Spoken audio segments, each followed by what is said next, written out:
Hi, my name is Selena and welcome to Live Light Well.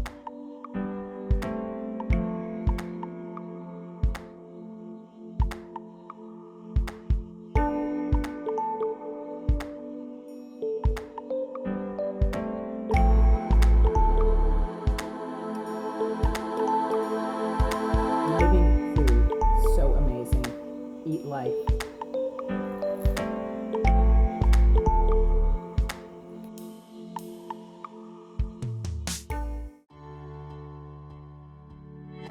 Hi guys, welcome to Live Light Well. So today, because of popular request, I'm going to make tamarind juice for fasting and just for everyday refreshment and regular diet. There are two ways that you can make it. You can either soak the tamarind in boiling water for several hours or even overnight, and then you kind of mash it up and release it and strain it. I'm going to do the method today where I boil it. And one of the key things I use when I make my tamarind juice is ginger, because ginger it assists the liver and gallbladder, but it brings out all of the flavor in the tamarind. I don't add sugar, I don't add any syrup. Sometimes I add limes, but not all the time. So the limes are mainly decorative in this, but you can add the limes.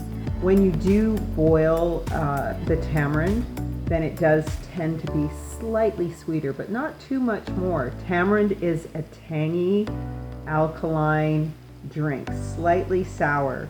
So there's really no need to add sugar to it. And sugar causes us to thirst anyway. Why not just have a refreshing drink? So let's get started. I'm going to start by using 2.5 boxes of this dried sweet tamarind. I use this brand best. It's just the one that I find always at Superstore. You can use any brand. I also use ginger.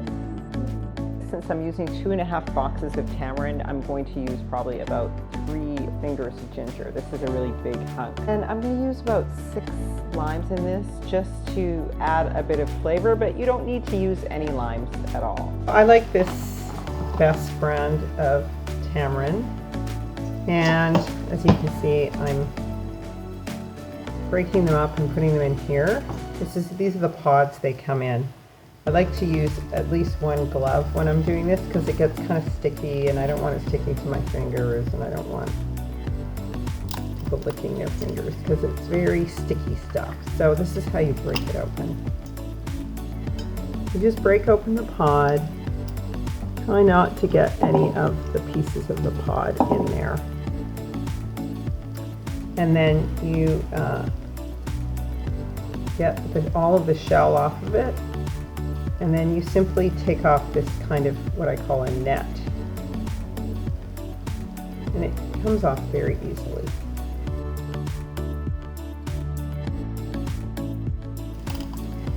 So you just crack it like you would a peanut.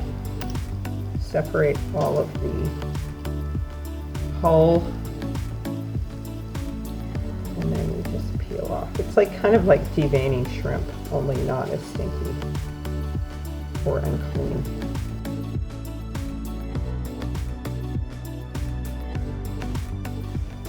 So now I take my ginger and I peel all of the skin off of it.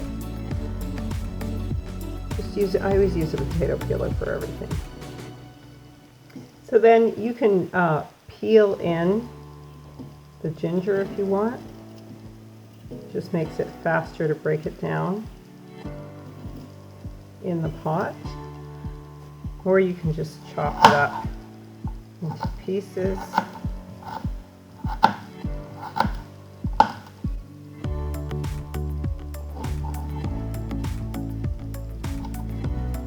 Or you can mince it and then just throw it in the pot.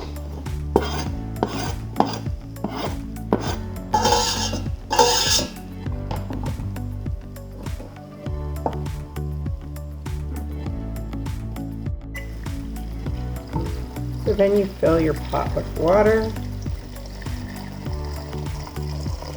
Fill it all the way up to the top, almost to the top. So you can fill this pot with boiling water and either A, let it soak for a while, but what I do is I do boil mine. I just heat it up to a boil, and then I let it simmer on low. So I just mix everything together.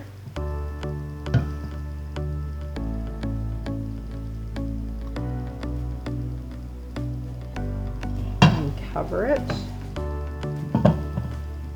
Now, a lot of people, I've done it before in the past where you just let the fruit soak up the water, and with where it's on boiled water, but I find cooking it a bit, I like that because I don't add any sugar to this at all. I don't add any syrup. I like it just plain. There's natural sugar in the fruit, even if you don't boil it. So there's no sugar in this recipe. If you want to add date sugar or agave syrup later, that's optional, but I do not add it. I don't think it's necessary. It's a sour-ish drink, and that's the way it's supposed to be, and it's more refreshing. I find that sugar, as a rule, is not at all refreshing to me. Sugar causes you to thirst, so it's best to avoid sugar in the form of syrups or anything at all.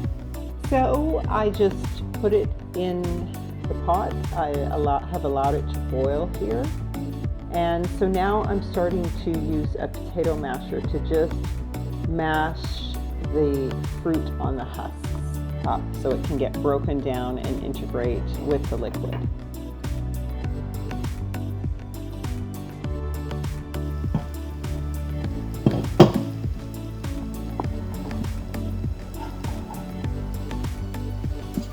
So you see it's getting quite stew-like. Really breaking up. So just going to simmer it probably in total for about 20-30 minutes, and then I'm going to strain it. So this is looking really good. I've mashed it a few times. So you see it's just a lot of, mainly we're seeing all the seeds. So now it's just going to stir it, and then I'm going to strain it.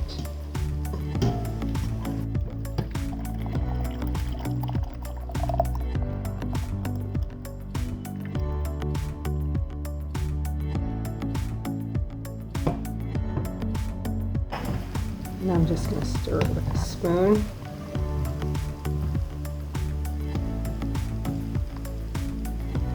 You can also use a food mill, which I have one of those.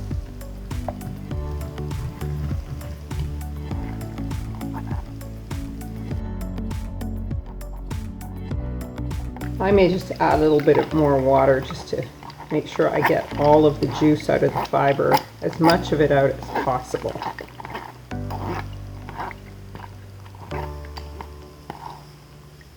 Do one more pass with some more water because I want to get as much of the juice out as possible out of the fiber. So if the fiber is still tasting flavorful, then you can get more juice out of it. You see all the seeds are revealing themselves. So now I'm going to slice up some limes. I'm going to put about 6 limes in there.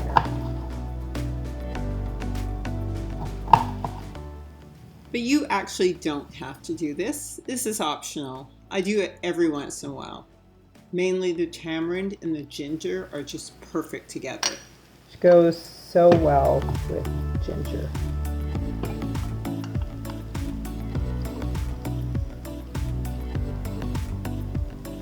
So that's about 6 limes. And I'm just going to mix it up. Taste a little bit.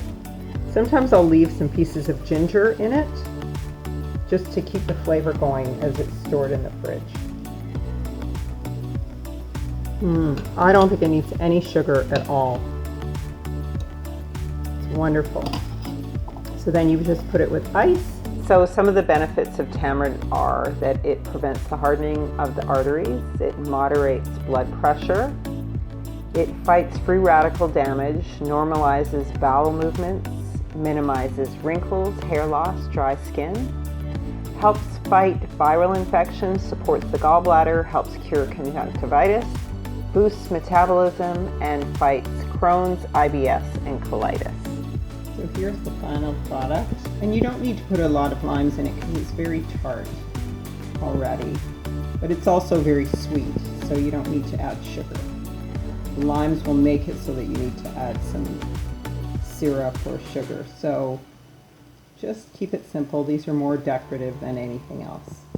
So one of the things I'll also do is just keep some ginger in the bottom of a container of it that I can drink later. The ginger really works in combination with the tamarind to keep it sweet and spicy.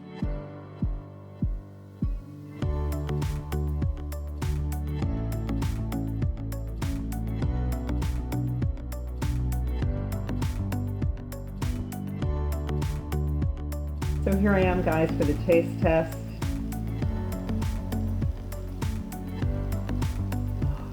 So refreshing. So you can always add water, or you can keep it really thinner or thicker depending on how much refreshment and liquids you want, or flavor versus flavor. I drink it hot when I'm making it, and I drink it cold also. So enjoy, and thank you again so much for watching. Don't forget to eat well, eat life, bless, and we'll see you in the next one. Please like and subscribe and share. Ciao.